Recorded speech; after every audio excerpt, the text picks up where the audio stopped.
Russia's largest aluminium producer is losing its executives. Rusal chief executive Alexandra Bouriko has resigned, while 7 directors will step down on June the 28th. Their decision follows US sanctions that have plunged the company into a crisis and were aimed at punishing Moscow for its interference in the 2016 US elections.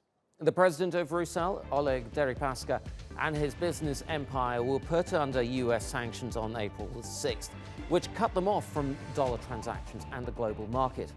The market value of the aluminium giant has plummeted 60% to $4.2 billion since then. The company now warns it might have problems repaying its $7 billion of debt. The US Treasury Department has given Rusal an October deadline to restructure its business and said it could lift the sanctions if Deripaska gives up control. He stepped down from his executive roles at Rusal and parent company EN Plus this month. Shares in the Hong Kong-listed firm rose 7% on hopes that removing executives from EN Plus might help Rusal.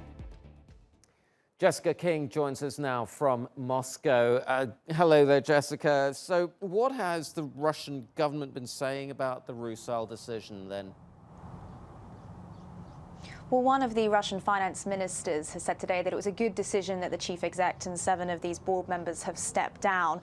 He was speaking on the sidelines of the St. Petersburg International Economic Forum today, and he believes it's a good move because he thinks that the sanctions could possibly be lifted more quickly, whether or not the US takes that stance, and they will perhaps bring forward that date and lift the sanctions more quickly is another question.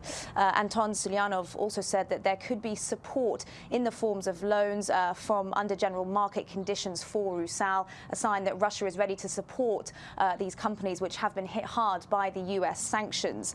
I think at the moment Rusal doing whatever they can do to stay afloat, but as you said there, they have been under intense pressure, and they said that unless these sanctions are lifted, the sales and the production of metals is going to be severely impacted and could result in the company struggling to pay off its debts. Why is Rusal such an important company for the Russian government and for the Russian economy?